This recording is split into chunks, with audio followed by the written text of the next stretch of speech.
Bom, pessoal, vamos aqui a mais um vídeo do canal. Nesse vídeo eu vou continuar, né, abordando questões de ENAD, né? Eu venho falando já, tem alguns vídeos, né, de questões de concurso de forma geral. O ENAD, ele é um concurso, né, porque é a avaliação dos cursos de graduação.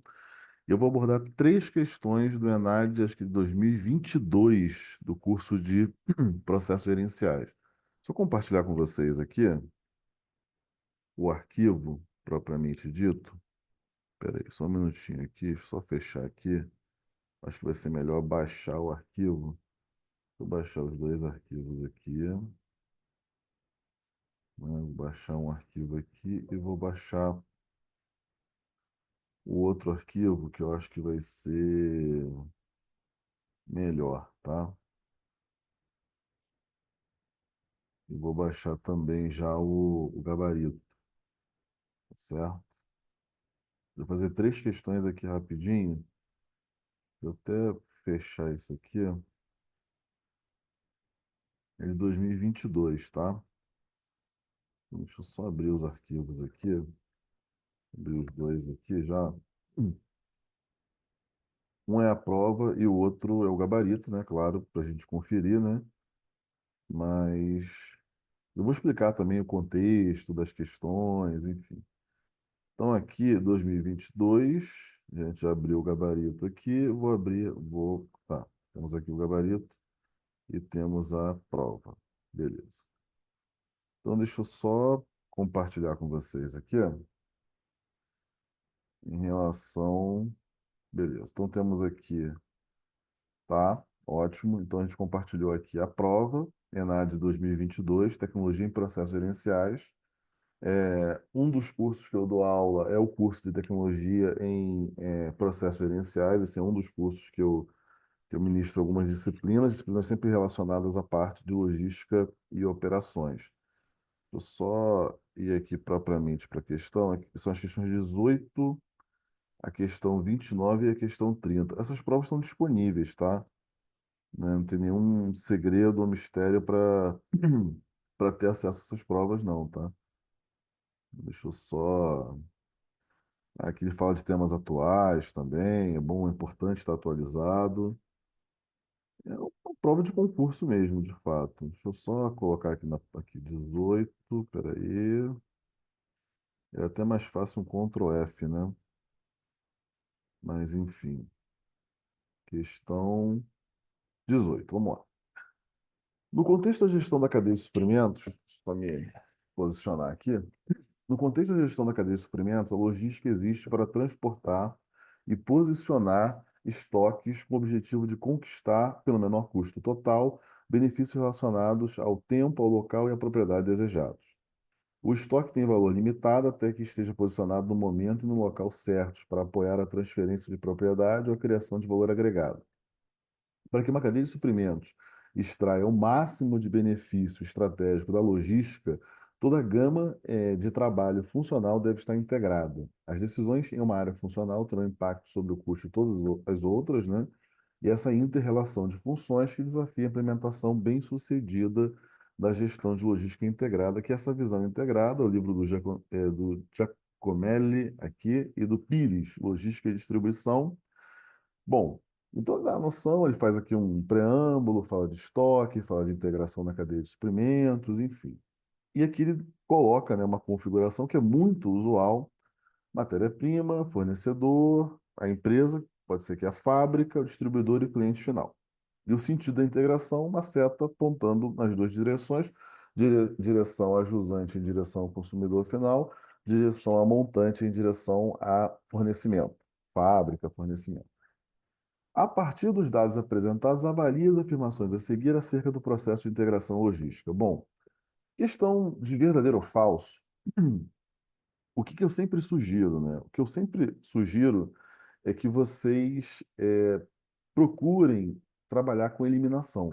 Então, você vai avaliar a primeira assertiva, a segunda, a primeira, você vai olhar, vai olhar ali as alternativas, perdão, você vai avaliar a segunda e depois você vai avaliar a terceira e você trabalha com eliminação. Vamos olhar aqui a primeira, aqui, analisar a primeira. As empresas Para serem eficazes no ambiente competitivo, devem expandir sua integração logística a fim de conectarem fornecedores e clientes, o que reflete seu posicionamento na perspectiva mais abrangente da gestão da cadeia de suprimentos. Bom, eu não vejo aqui integração, fornecedores e clientes, perspectiva mais abrangente, até questões que ele aborda no texto, considero verdadeira essa afirmativa. Então, a primeira está verdadeira, você elimina a letra B, você elimina a letra D e você fica com a A, a C e a E. A logística, em cada uma de suas áreas, apresenta diversos requisitos de movimentações relativos ao tamanho do pedido, a disponibilidade de estoque e a urgência. Também não vejo problema. Você tem em relação ao tamanho desse pedido, ao longo dessa visão, é, que é uma visão até mais moderna, ao invés da visão de cadeia de suprimentos, uma visão de redes de suprimentos, esses pontos todos conectados, de fornecedores, distribuidores, enfim, você tem diferentes tamanhos de pedido, disponibilidade relacionados a estoque e a questão da urgência. Esses dois fatores eles estão presentes na cadeia de suprimentos. Então, a segunda está correta. Então, a gente elimina a letra C. Já tínhamos eliminado a B e a D. Ficamos entre a letra... Não, pois é, aqui o 1 e a 2, né? Eliminamos as demais, né? Provavelmente vai ser a letra E aqui, né? O principal objetivo da gestão do fluxo de informações, que é nos dois sentidos, é articular os diferenciais para melhorar o desempenho da cadeia de suprimentos em sua totalidade. Sem dúvida, né? Você é um diferencial, a informação auxilia no processo de tomada de decisão, então essa assertiva também está correta. Gabarito letra E. Questão 18, vamos lá, questão 18, letra E. Certinho. Bom, vamos lá para 29 e para 30. Então, deixa eu avançar aqui. Questão 29. Vamos lá. Questão 29 aqui, ó. Olha que interessante, né? Em mercados altamente competitivos e dinâmicos, como no cenário atual, para ser bem-sucedida, uma organização precisa gerir eficientemente seus recursos e processos. Busca maneiras de melhorar o desempenho competitivo organizacional, tornou-se essencial a sobrevivência e atuação das empresas. Nesse contexto, uma ferramenta que auxilia a compreender, analisar e controlar os processos organizacionais é o mapeamento de processos. Essa até que foge um pouquinho, né, mas a gente vai abordá-la mesmo assim. Existem distintas técnicas para estruturar um mapeamento de processos, entre elas está o diagrama, conforme pode ser observado na imagem a seguir, com os materiais, com quem, como, qual critério de medição, entrada, transformação e saída. Modelo muito tradicional e presente lá na gestão da produção, em disciplinas relacionadas a sistemas de informação, enfim. Então, aqui é o desenho de um fluxo com o que, com quem, como você vai fazer, qual o critério de medição, isso relacionado ao processo. Aqui é aquela questão de se a primeira é verdadeira, se a segunda afirmativa é verdadeira, se a segunda justifica a primeira. Então, se tem uma relação da segunda justificando a primeira. Normalmente, essa questão aqui, especificamente, ela é uma questão de alta complexidade, de dificuldade, tá? O diagrama é uma ferramenta de gestão de processos que identifica um conjunto de atividades que permitem visualizar e compreender o funcionamento de cada processo. Sim, o diagrama ele é muito visual, tá? Você vai enxergar o processo, de modo a realizar o registro de recursos, competências e etapas para tomar de decisão. Sem dúvida, ele é isso mesmo. Essa está verdadeira. Não vamos analisar a relação ainda se a segunda justifica a primeira. Vamos só avaliar se é verdadeira ou se é falsa a segunda. Todo o processo produtivo é constituído de entradas que são transformadas em saídas para a realização de um objetivo. Perfeito. Assim, é possível realizar o gerenciamento de atividades, recursos e materiais que são utilizados para a criação de produtos e ou serviços. Perfeito essa afirmativa. Então, a segunda, ela é verdadeira. A primeira é verdadeira e a segunda é verdadeira. Então, no caso aqui, eu já elimino a letra C, eu elimino a letra D e eu elimino a letra E. Ficou entre a e a B. Agora eu vou analisar a questão de se a segunda justifica a primeira. É bom a gente entender o seguinte, né? A segunda, ela precisa necessariamente, essa é uma dica importante, ela precisa necessariamente de abordar elementos que estão presentes na primeira. Então, se a primeira fala de diagrama, que é uma ferramenta, a segunda, de alguma forma, tem que falar. Ah, não, porque o diagrama, porque é importante, porque ele vai permitir entender o processo de forma estratégica, precisa falar alguma coisa. Quando a gente faz a leitura de cada uma aqui, e da segunda especificamente, a gente percebe que a segunda ela fala da entrada, processo, saída, né? Da transformação, saída. Input, transformação e output. Só descreve isso. Simplesmente fala a definição de um processo. Sem recursos de entrada, você executa uma série de atividades e gera um resultado. Em nenhum momento ele menciona a questão do diagrama. Então, como não tem essa relação, não tem nenhum elemento presente nessa segunda assertiva aqui que esteja relacionado à primeira, então não menciona a questão do diagrama como ferramenta, não fala que porque o diagrama ele é relevante para entender um processo, como não tem essa relação, nesse caso a segunda não justifica a primeira. Então, as duas são verdadeiras, mas a segunda não justifica a primeira. Então, é a letra B, questão 29. Questão 29, letra B. Tá? Vamos para mais uma aqui para a gente poder fechar. Questão 30. Um tecnólogo em processos gerenciais foi contratado por uma empresa para reorganizar a cadeia de suprimentos sobre a ótica da sustentabilidade. Então, ele está falando da questão da sustentabilidade.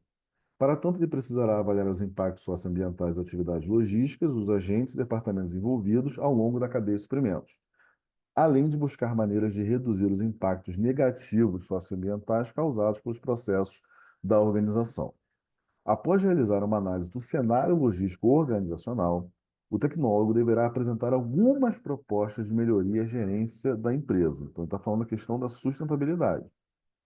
Considerando essa situação hipotética, avalie as asserções a seguir e a relação proposta entre elas. Mesma ideia, tá?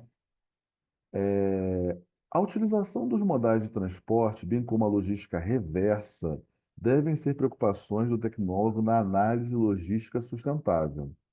Sim, não tenha dúvida. Questão de poluição atmosférica, o descarte, como que você vai fazer através da logística reversa. Perfeito, ela está correta. Vamos analisar a segunda sem avaliar a questão de justificativa. Os modais de transporte, ele está falando dos modais de transporte, resultam em impactos pertinentes à sustentabilidade na cadeia de suprimentos, enquanto a logística reversa está relacionada diretamente à sustentabilidade. Ao gerenciar a logística do ponto de consumo para o ponto de origem, reduzindo o descarte incorreto de resíduos. Notem que ele fala na segunda, essa técnica ela é matadora de fato. Notem que ele fala na segunda, ele fala da questão dos modais e da logística reversa, que ele abordou na primeira assertiva, aqui, ó, nessa primeira aqui. Ele abordou nessa primeira situação aqui. Então, se você ler de forma contínua, né, você fala assim, a utilização dos modais de transporte, bem como a logística reversa, devem ser preocupações do tecnólogo na análise da logística sustentável. Por que os modais de transporte, daqui ele continua abordando modais de transporte. Então, ele fala de um elemento que está na primeira. Resultam em impactos pertinentes à sustentabilidade na cadeia de suprimentos, enquanto a logística reversa, ele volta a falar da logística reversa, relacionada diretamente à sustentabilidade, ao gerenciar a logística do ponto de consumo para o ponto de origem, reduzindo o descarte correto de resíduos. Então, a segunda está correta e a segunda justifica a primeira. Então, a segunda é uma justificativa correta da primeira, alternativa correta, letra A. Notem que nessa questão aqui, 30, letra A. Notem que essa questão de justificar, a segunda justifica a primeira, observem que eu tenho elementos na segunda que estão presentes na primeira assertiva. Eu tenho elementos na segunda que estão presentes na primeira afirmativa ali, modais e lógica reversa. Então, essa é uma técnica matadora. Nós comparamos agora a 29 e a 30 e ela funciona de fato. Você analisar essa questão de se a segunda justifica a primeira. Analisa primeiro se é verdadeira ou falsa, a primeira e a segunda, e depois você entra na questão da análise, na avaliação de justificativo. Se for o caso, né? Se as duas de fato forem verdadeiras. Agora, se é uma falsa, você vai ter que olhar as alternativas ali e você já vai entrar numa outra seara, provavelmente, na escolha das suas alternativas. Mas a segunda, necessariamente, ela aponta, ela tem elementos que estão presentes na primeira. Esse é um ponto fundamental. Beleza? Então, encerramos por aqui. A gente vai dar continuidade aos vídeos aí, pessoal, em relação às questões e demais temas de logística e operações. Um abraço e bons estudos.